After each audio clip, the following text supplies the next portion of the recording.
Welcome and thank you for joining me here on the Business Journals podcast, where I chat with amazing entrepreneurs 5 days a week. And today I'm super excited to have as a featured guest, Mr. Andrew Ford. Andrew, are you ready to share your story as an entrepreneur? Absolutely, Davis. Let's get going. Fantastic. Well, Andrew is the founder of Social Star, a personal brand marketing agency specializing in building online brands for individuals and businesses in order to attract more career and or business opportunities. Now, Andrew, before we talk business, perhaps just take 30 seconds to tell us who is Andrew Ford, just a little bit about your non-business personal background. Sure. So, thanks for having me firstly. And my business, Social Star, is what we'll talk about in the future. But behind Social Star is, a dad, someone who loves sport and exercise and believes, a lot about fitness. And someone who, is genuinely interested in other people's businesses outside of work. So I do a lot of discussions with people away from my desk, because I just love entrepreneurship and I love the startup community in Melbourne. It's very vibrant and thriving and, apart from my kid duties and, my fitness regime, that's really where I'd like to hang out. Well, thanks for sharing that, Andrew. Now, let's quickly dive into your business life. How long have you been in business? So the business Social Star has been around for 3 years. It's when we were incorporated. But interestingly enough, I was running the business for about 18 months before that while I was still working in corporate. So I started the business part-time, ran it, developed it, built it up. And then, at a certain juncture in my corporate career, I decided to leave and, began full-time, in the business. So 3 years on and we're growing strongly. That's fantastic. And tell us a little bit about your revenue streams in Social Star. So what do those look like? Are you just doing coaching or selling products? So how does that work? So we have multiple income streams, but the business right now is really a consulting business. So I do coaching a little bit, but it's not my mainstream. I do a bit of speaking as well. But they're more marketing elements to get people into our core business, which is building people's personal brands. So in that, we build websites, LinkedIn profiles, do photography and writing, and do digital marketing to help someone promote their brand and their business. Because most entrepreneurs, they are their business and their brand is their company brand at the initial phase. And we do have some larger accounts that we've been working with for a while who have grown, and then we end up running some of the digital marketing for their business, building their company websites as well, along the same lines that we, of attraction. So making their business or their company more attractive online. So it all feels in the same philosophy. It's the same tools. It's just, once the person's built their own brand, they need to build their business brand. So we do that as well. I'll come back to how you're helping your clients in and around personal branding and business branding. But I want to dive just very quickly into how you got the courage to leave corporate, or whether that was always something on your agenda and was just waiting for the right time. Because I know in my personal background, I've been in corporate for a long time, and it's quite a challenge to step out and go on your own. Could you just take our listeners onto that journey and how it all transpired for you at that time? Yeah. It's a great question, and being in our situation with children, with responsibilities, financial commitments, and time commitments, it's very, very difficult to go and start a business. But the challenge we have is that, this is the time when we generally feel the need to go and do something for ourselves. When we've built up our corporate careers, we've been successful, we've made a lot of money for a company, and now it's time for us to do something for ourselves, almost before it's too late, if you like.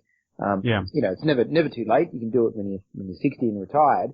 However, the feeling comes on a lot of the time in the late 30s and into the 40s for the corporate escapees like myself. So in my situation, I always wanted to start a business. I worked in my family small business, and that gave me the love of working and basically serving people, and helping people out. And then when I moved into corporate, it was big and exciting, and I had tremendous opportunities of travel and money and those things, and big resources, big campaigns. However, it lacked the soul and the satisfaction of the small business where you're really involved with clients and you're really helping them. So I always wanted to return to that, and I did a Masters of Entrepreneurship in order to try and give me the skills, because that was the only thing available back then. This is over 10 years ago. Right. There wasn't, the entrepreneurial community that we have today. So I did that and had a few tries at startups, none of which sort of made it to life. And then, people started asking me for my advice, to basically consult on digital marketing and branding. And so what happened was I started to go, okay, well, sure, I'll help you out. And then we developed some methodologies and realized we've got these skills that people, are craving and they don't have. And so we started charging for it, very small amounts at the start and then more and more. And before you knew it, we had a business that was making money. And I hadn't planned at this stage on leaving my corporate career because of my responsibilities. However, funny how the universe comes to play a hand. I really did want to leave, but I couldn't bring myself to let go of the income. And then came a major confrontation with the CEO of the company I was working for. And, after that confrontation, I just made the decision in my mind that that's it. I'm not going to do this anymore. And left immediately and started my business the very next day, or continued on that business the very next day and took it real. And haven't looked back since. So, it comes to, a crux. There'll be a point in time when, you're not able to do the business anymore. You'll create a sickness. You will create a retrenchment. You'll create, like I did, a confrontation. You'll only do what you don't want to do for so long before, your unconscious will create a situation or an opportunity, as I took it, to do what you really want to do. And, I've been preparing for 18 months to start this business, so I had a lot of the assets. However, the interesting thing was that my two biggest clients at the time was the CEO of the company I worked for and the founder. So I didn't have any clients when I started, and but I had methodology and branding and a whole bunch of other things already set up. And I lived what I told my clients. I built my brand and used that leverage to create my first client set. And, I only had 3 months to be profitable, and, it was my payout, and I made it in 3 months, so I, could continue building the business after that.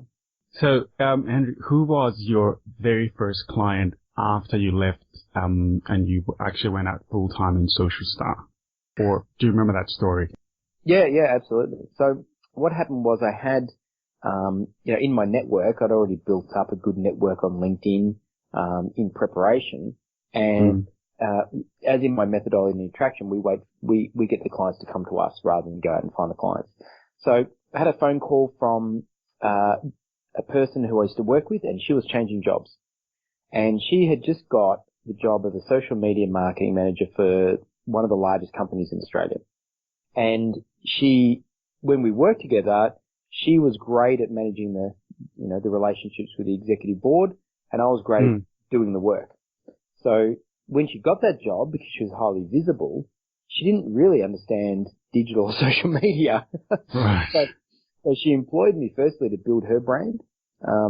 So I helped her get onto Twitter and build her profile there. We built a LinkedIn profile. We built her a personal website and all the things we do today. And gave her the insights into all the methodologies that we use in order to build business. And so she went, got that job and was very successful in that. So that was our first client, our first paying client, in that regard. Right. That was a great kickstart because it was, one of the biggest companies in Australia, and we were advising them on strategy. And we continued to advise, even, helping them set up the CEO, who then went onto Twitter and, helped build their LinkedIn profile. So we were behind the scenes guiding the person who's, actually doing the work. So that was a great job because it was very fulfilling. You mentioned there, Andrew, you wait for clients to come to you. That's an incredibly tough place to be in if you're just getting started, or a philosophy to fully believe in? What do you do when it dries up? Yeah, and that's a great question, because it's not just sitting in your office waiting for the phone to ring. So what it means is that I go out there and try and sell to people. What I need then is to decide to buy from me. However, we do positioning, we do information, we make sure that when they have the need, we're the people that they find. So, for instance, when we first started, I needed a lot of clients quickly, and so we actually did a promotion, one of the only promotions we've ever done. So we partnered with a group called Key Person of Influence, who I already have a relationship with. I was doing some work with them, and we did a promotion, and we did this creative as just a bag drop, into one of their events. But we did it in a very creative way, and they'd never seen a response to one of these bag drops that we'd had. So we had the biggest response. Okay. And what it did is, gave people, a 20-minute brand assessment, right? And for a limited number. So that was a traditional sort of marketing element to get that, but they had to fill in the form. They had to opt in to talk to us. So that's what I mean by coming to us. So we don't just sit there and do nothing. We might blogs, we might do podcasts, we might do interviews, we might go and speak in front of audiences. But if I speak in front of an audience, I don't go out there and then try and convert those people. The people who resonate with the material, have a need, and like us, and, to be honest, they have to like us and find us credible, will come to us. They will approach me and ask me for a meeting. And if they do that, then they're serious. The people who I have to chase, I find that, when I did do that, we keep chasing them down the road. Because, when I'm chasing someone, what do? They run away, right? What we do is we stand there and get them to come to us, and then we walk together along with the project. And we find that, because to be honest, even though we're specialists in personal branding, we have a unique methodology, people consider us in the digital marketing, social media realm. And there's thousands of agencies that do that. So for me to call someone who I don't know and offer my services, that we get zero attention. So we need to position ourselves differently and then wait for them to see the difference and then walk towards us. And it's very important that they make the first steps. Otherwise, as I said, we're chasing down the street, and we just don't do that. We don't have time for that. We're too busy just dealing with the clients that's coming to us. And we find that once you build that e-traction, material, which is, the online presence, the reputation, and do good work, because there's no way to market bad products. You have to have good products. That the business just keeps growing and growing and growing based on the referrals and the material that you have out there. So it's just different type of work. Instead of push marketing, we do pull marketing, which is a different type of marketing, and we find it works better. That's interesting. So my question is this, Andrew: how do you get a recognized brand like Key Person of Influence to have that first opportunity? Was that just a prior relationship, or how would somebody just getting started reach out to somebody like that and create that scenario where you're essentially leaning on their network for them to allow it to pass on this referral? And was there some referral arrangement between them and yourselves? Yeah, sure. Great question. So what happened in that particular situation? I should give you a bit more detail. So when I was in corporate, I ran lots of entrepreneurial events. So and because my dream was to start a business, I got stuck into the startup community and to network and to learn. So I'd already done a master's degree in this, and I was quite proficient at digital. And so I ran the first startup weekend in Melbourne. And Glenn Carlson, who is the co-founder of KPI, he came along because they were looking to start KPI in Melbourne, and he needed to form relationships. So he actually came to my event, and I was the judge of the weekend. He was a coach. He saw me there. We met, and then formed a bit of a small relationship. And then when they ran their first event, which was about 25 people in a pub in South Melbourne, I came along to that as kind of a favour to him for coming to my event, and that was the first KPI session. Right. now there's 600 people, events in 10 cities around the world, so they're not growing a lot. But we formed that relationship then, and then we continued on. So he needed a judge for his pitch contest at the end of his events. So I did that gratis, and I did that for many years. And so I'd already built the relationship. You can't lean on a relationship, which is a great term you use then, unless you have that. So when people say to me, how do I start getting deals? I say start giving value. Don't ask to get, start giving. So go out there and do free presentations. Offer work for free. Go and help people.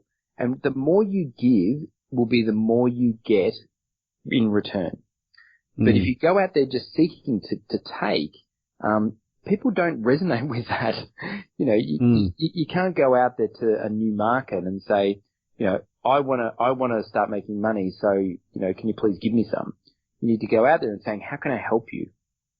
And you help someone and they give you a referral, or they talk about you to somebody else, or they invite you to present, or they want you to contribute on their book, or, that's the way. You've got to build the groundswell of interest in what you do.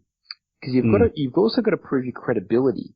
No one buys from you unless they like you and they think you're credible. So when you're unknown, you can't sell. So you need to be, people to know who you are, and then you've got to do the work so they think you're credible, and then they will buy. It's only after you've done that for a while and you've established a reputation that then you will get referrals based on your reputation, not on direct, someone who's actually done work with you. So, from the outset, if you're just getting started, you've got to go and do work.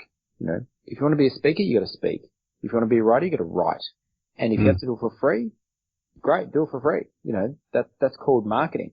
You could do paid ads and spend money to attract people to you. My recommendation is to do the effort, and which doesn't cost you any money. It costs you time, and it costs you, obviously the opportunity cost of making money from that time.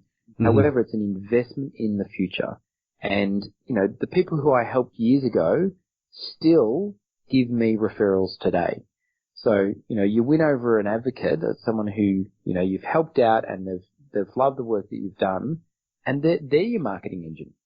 And you get hundreds of those people, and you can't spread your information wide enough as those people. Because sure, I can do a Facebook ad and reach 100,000 people, and that's great. However, they don't trust ads, but they trust the people who have worked with me and have influence over that referral. So referral marketing is the best marketing you can do. However, it's not just from doing business perspective, because think about this. So I've done some great work with somebody and they refer me to someone else as Andrew Ford. That person then is going to Google me and then go and look me up online. And I needed to look very credible and have the right types of messages and enough content for that person to have trust and faith to call me and contact me. And that's where the gap is in a lot of these, is that people go there and go, Andrew, I'm doing the speaking and I'm doing the blogs, and I go, great. So when people Google you, can they find you easily? Can they find you in lots of different places? Because you don't know where they're going to look you up. They might choose to look you up on Facebook or Twitter or LinkedIn or Google. You don't know. And then when they do you look great? Not just average, but do you look great? And so that's the type of work that we do, and that's how eTraction starts. So, that's a whole methodology in how to build that, but start by giving it away and putting in lots of effort. Now, and you went away and you also authored a book. Creating a Powerful Brand is the name of the book. The reason I wrote the book is I never aspired to be an author, to be honest. I don't consider myself an amazing writer.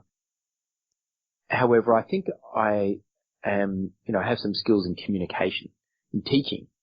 And what I found was that, I can go and do lots of presentations, which is my favorite way of communicating because I love meeting people.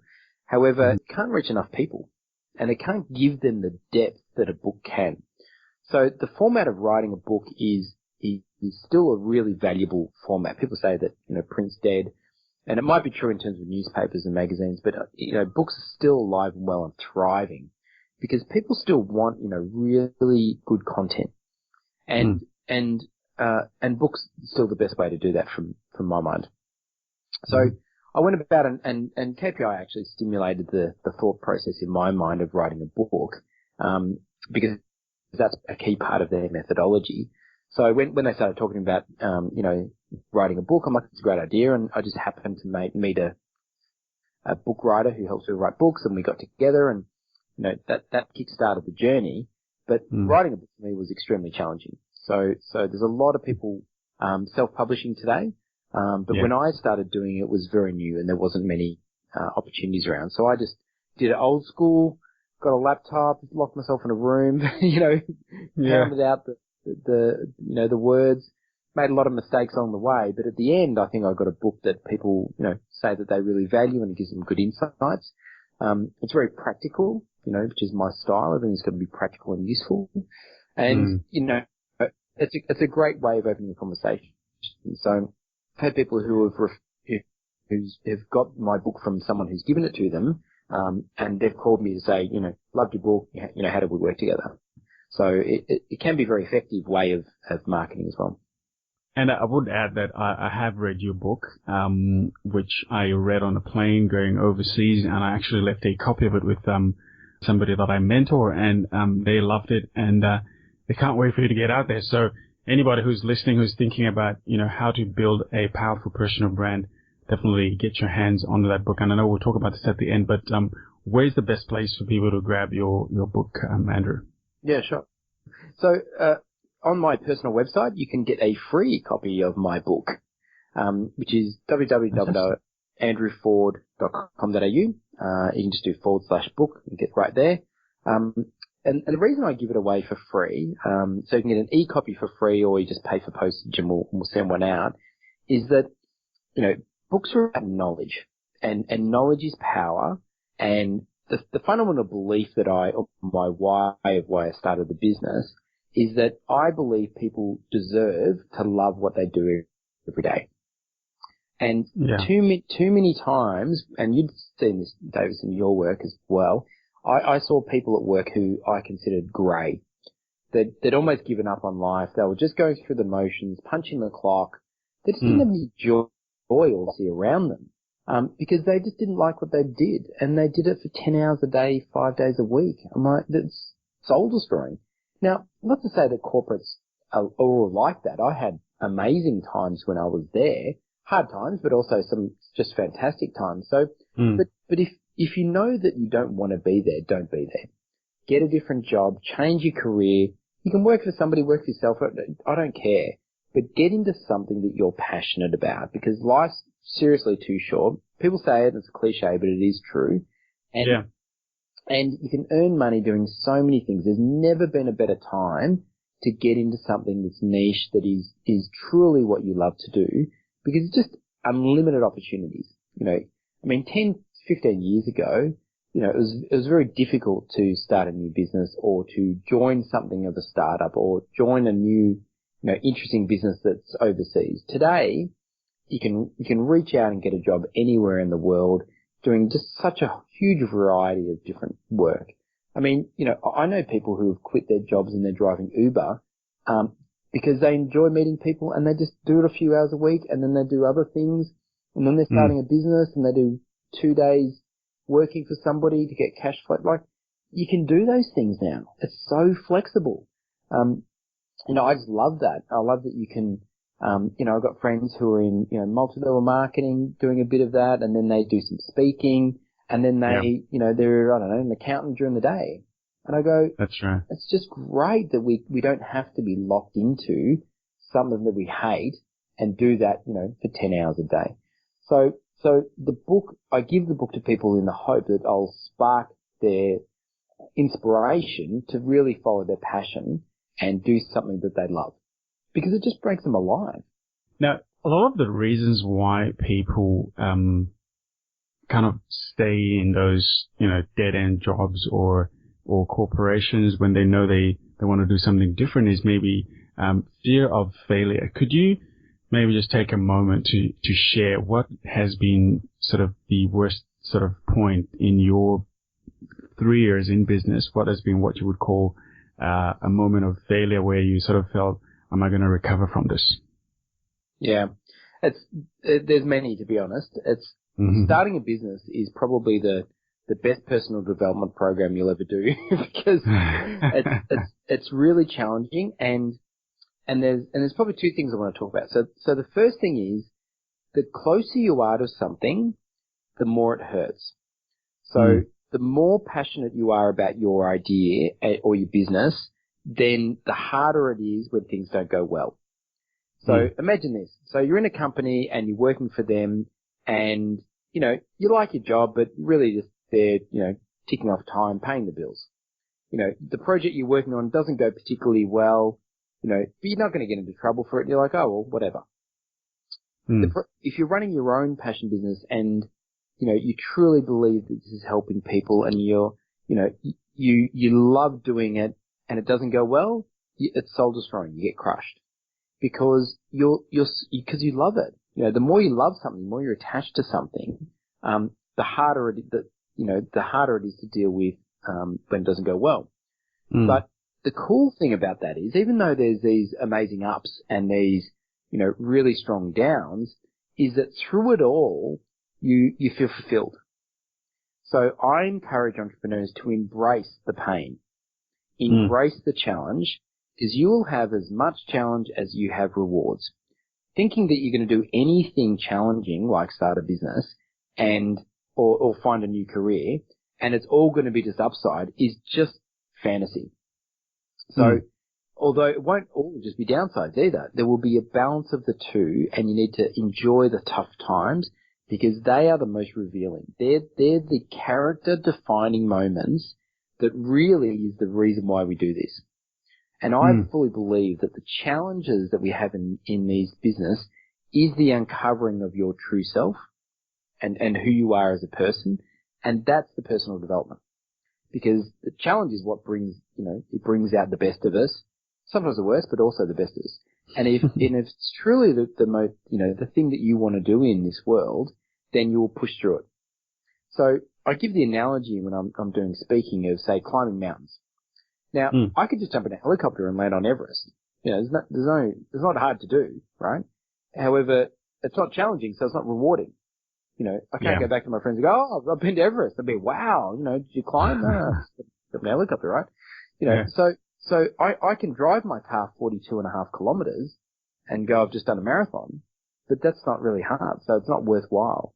So the reason people run marathons is because the training's hard and they learn about themselves and they get over, you know, they get out there in the cold and they push through the pain, and that's the reward. So business is no different. So when you come up against those hard bits and those challenges, you go, awesome. This is what it's all about. This is the good stuff, right? When you push through. And often you don't see it at the time, but you definitely do see it later. So recently, and I'll give you a real life example. So and I could give you many, but this is just the most pertinent one. It was only about 6 months ago. The business we are in is a consulting business, as I said. However, we have aspirations to help more people. And to do that, we need to go online and put all of our information into a way to help more people. So it's a social media site that helps people build their brands automatically without me, because I'm just going to be a blockage of time. Now, my book is one way to do it, but it's only information. So a website that does this can be so much more effective at helping you to build your brand, right? So it can educate and also can give you the tools to actually build it. So that's my dream to build. So I got investment in my business and they gave me some money to start building that tool, and I had 2 goes of it with 2 different providers, and both of them ended up with not what I wanted. And we didn't, and we couldn't build it, but you know what? I spent a lot of money. And I had this point of time when I had to front up to my board of directors who had given me the money and go, I've spent all the money and I don't have the product. And you know what? I'm spent. I'm out of ideas. I'm done. Like I wasn't going to close down the business or anything, but I felt like I'd failed. And that was a very, very hard meeting for me to go to because I'm a pretty confident guy and, I like to succeed, and to admit failure was just crushing. And I said, I just don't know what to do. And my investors, being true to why I got them involved in the first place, gave me some tough love, gave me some good advice, and gave me some more money. Wow. They gave me a second shot. They said, come back next month, get your mojo back, give us a new plan, and let's do this thing. And that just picked me up no end. So I did exactly that. Came back next month, and I was more enthused than I'd ever been about the business. And we're just off and running now, so we're building the products, it's all sort of coming together. But, it was a low moment. I was done. I just lost my faith that I could do this project and to fulfill the dream that I want of helping more people. And yeah, that was a low moment. But this is the cool thing about it, is that when you're low, people pick you up. And when you're too high and you think you're awesome and everything's going fantastic, someone will bring you down, right? So I try never to get too into these. People go, oh, you're going great, this is all going well. I go, yeah, these things are working well, but look over here. We're not, we didn't do that project as best we could. We let that person down. So I never try and get too inflated or too down, because you need to have that balance, because there's always more to do. There's always things you could have done better, and you've got to keep your feet on the ground at all times, I believe. A couple more questions before we wrap this up, Andrew. What was your number one breakthrough moment in the last 3 years when you kind of knew that this was going to really be your kind of bread and butter for a long while? Probably happened before I went full-time, I would say, because I've had lots of feedback from people about the business and so forth. So probably the biggest time was when I was from someone that who's a good friend and also a good client. So what happened was we started working with this business when I was part-time, and we just gave some advice, and did some small things for this organization. And then when I went full-time, we started to expand our services, and we started doing IT builds and websites and so forth. And the interesting thing about it is, when we got introduced to this business, I got introduced by a relative. And the relative just introduced us, and we had some advisory work. And then, unfortunately, the relative started to try and get us out of the business for some reason, personal issues. And the people who I knew least, the other managers, saw the work we were doing, saw the results they were getting, and started to double down on us. So even though the person who introduced us was saying, look, these guys, we shouldn't be using them, and, yada, yada, yada, these guys had the faith from the business, from the advice that we'd given them, which was solid and sound, and doubled down and gave us a tremendous amount of business over the long term. So you need those moments of people having faith in you and showing you that the work you do is valuable, because you need that to keep going, because sometimes you doubt yourself. You go, look, I'm doing this work and I think it's good, but maybe there's other people who could do this as well. And these people were like, we can't find anyone who does this as well as you.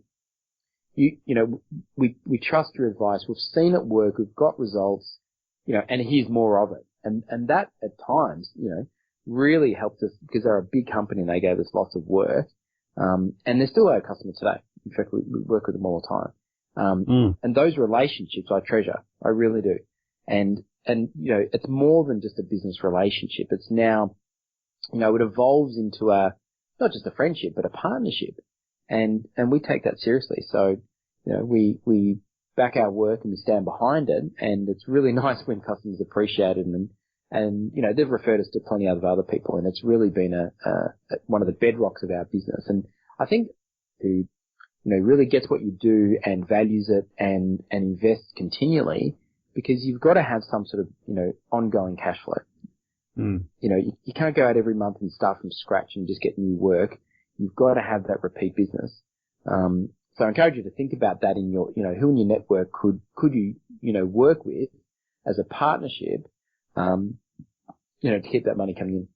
That's exciting. I mean, you've used the word referral a number of times, and I think it's something that everybody needs to be paying attention to, if you're listening to this, leveraging that network and making sure that we're doing quality work and feeling that we've got something of value to bring. Sometimes as entrepreneurs, we may not feel like we've got lots of value to bring, but, we test that out in small ways, as Andrew has been sharing, and then begin to just build on that slowly. Now, Andrew, I want to just shift very quickly into the last phase of this interview and just fire off a couple of questions to you.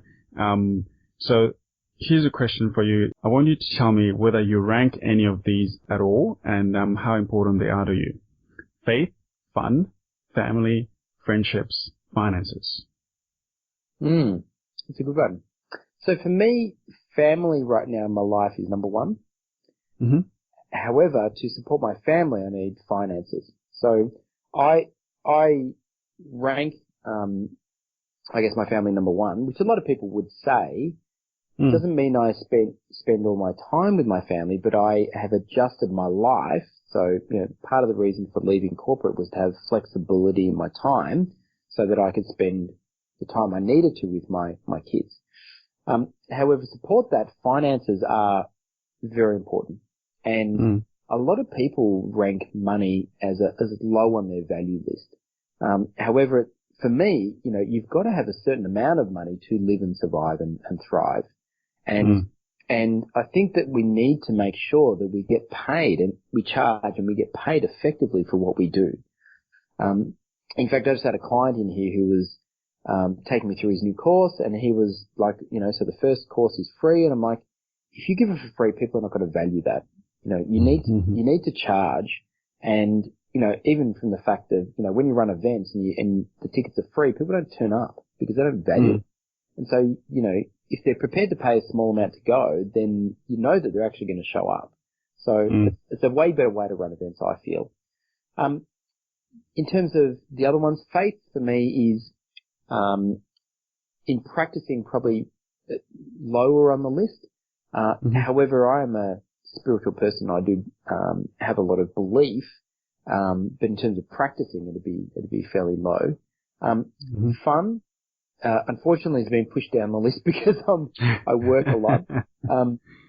So I'm okay with that because I feel like at this stage, I've got to invest the time in my business while it's young in order to make it solid so that in the future I can, have more enjoyment time with my friends and family, and do the things that I want.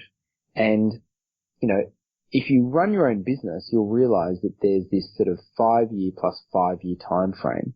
It's 5 years to get set up and stable, and then 5 years to grow, before a potential exit if you're going to exit. And in the first 5 years, you work all the time. And then in the second 5 years, you can work less because you generally have other people into the business or systems, and you can enjoy life a bit more. But the great thing is that in 10 years, you can retire. Whereas if you work for a corporation, the first 5 years, you can have fun and you can work. But the second 5 years is the same. And then you got another 5 years, and really retirement's a long way away. So I'd rather do the 5 hard years now, have, and then, in 10 years have potential freedom. So that's kind of how I rank those values, if you like. Awesome. Love it. Now, very quickly, give us a 30-second look into a typical day in your life now versus a typical day when you got started in business. Yeah, good. So when I first got started in business, I'll start there. I'd get up, I'd drop the kids off, and then I'd go to work, and I would worry, and I would, be doing, like you said before, doing loads of promotion marketing, working for free, doing whatever I could to get the brand out there. And at the same time, I'm developing the methodology and I'm trying to sort through what we're going to do with this business. Because at the start, to be honest, for the first 2 years, you're still working out who you are and what you want to do. Today, I get up, I drop off the kids, I might run in the morning, depends on the day, it's too cold at the moment. Go to work and I serve customers all day long. So we're fortunate and I'm grateful that we have enough, demand that we're full. So I'm constantly working on client work and new client work coming in from referrals because we've established that base. But then I'm also thinking about the future. But instead of worrying so much about the future, I'm now planning the future. And, it's taken 3 years of, to be honest, sleepless nights, working weekends, working holidays, in order to get to that place. And obviously, I'm only 3 years into the 5 years of that hard work. But we're at a spot now where the business is going well. We're planning the next phase. In fact, the next digital phase, Social Star University, is just around the corner. It's only a month or so away. And that's the first iteration of our dream to share, the work that we do with many, many more people, overseas people as well. So we want to help the people in Asia, such as, I've just been to the Philippines, to help them, change their lives, because the stuff that we're doing is to help them break out of the cycle. And we want to, we push that. So we're excited about that launching, in just a couple of months. And so, the day in terms of, what I do logistically is the same, but the emotional impact of it is way different.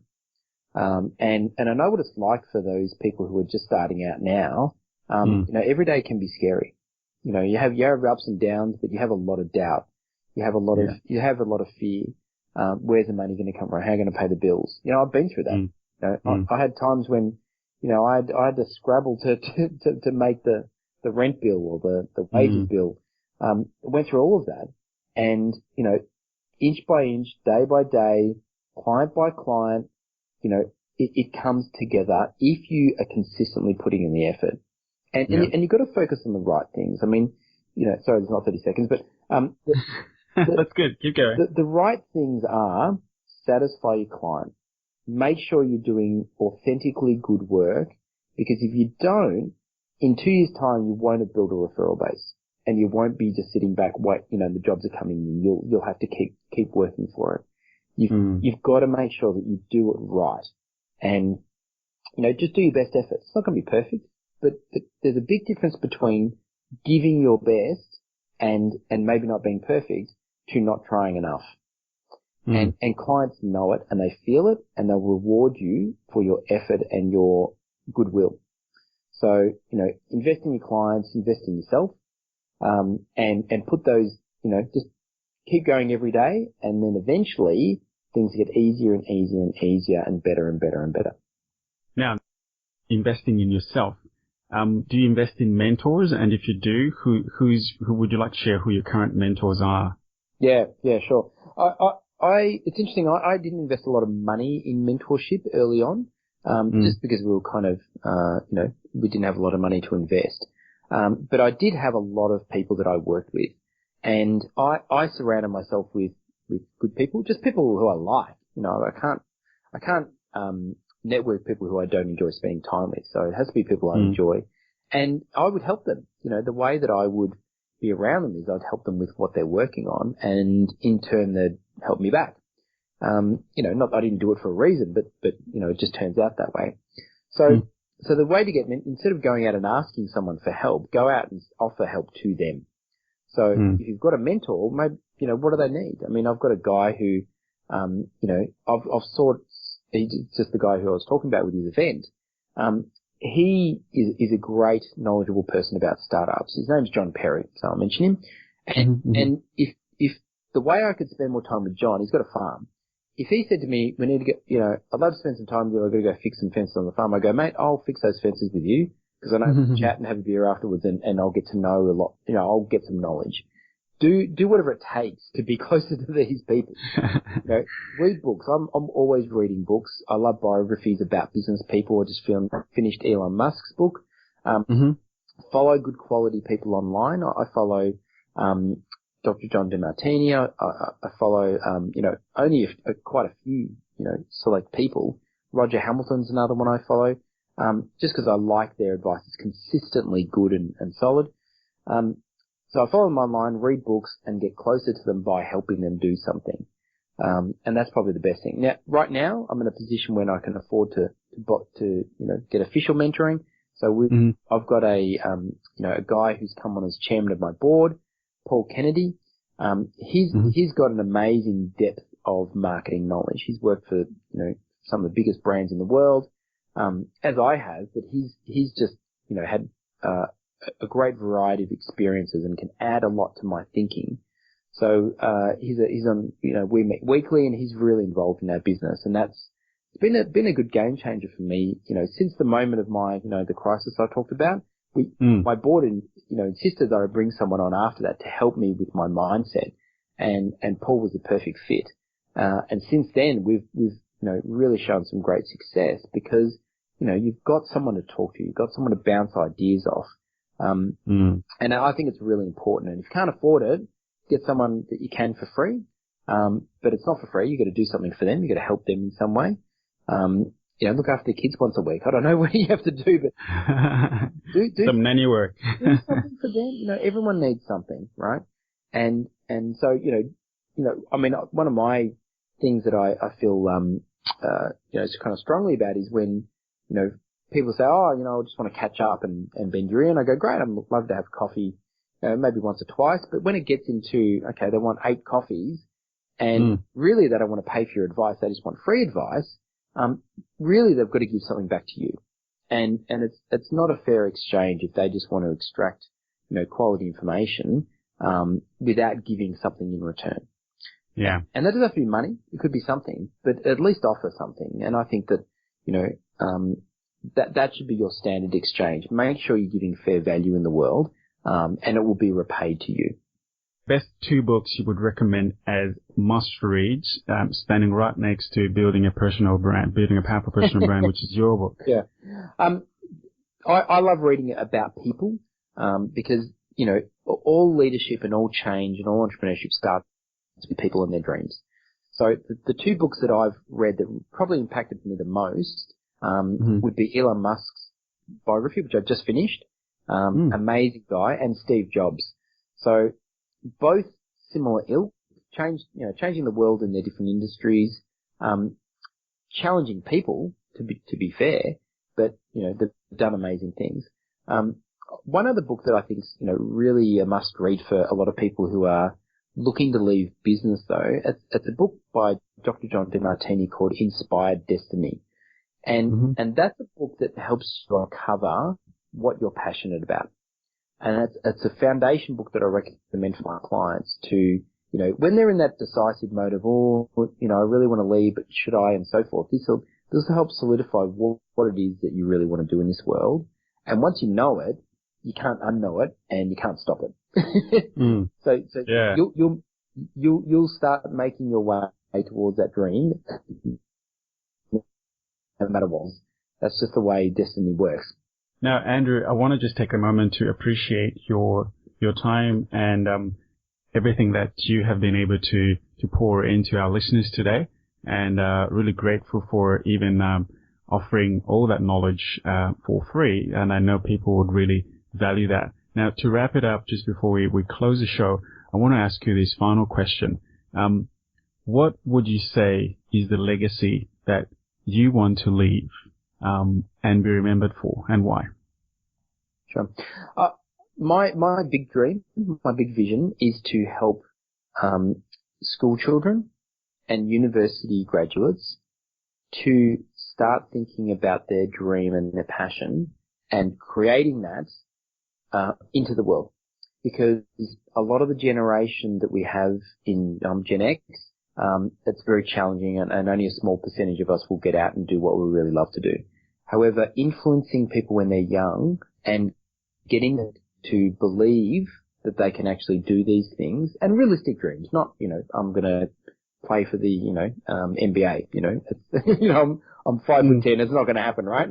So not unrealistic dreams, I'm going to be a pop singer, I'm going to, make millions of dollars. I'm talking about realistic dreams and following them with passion and commitment and work.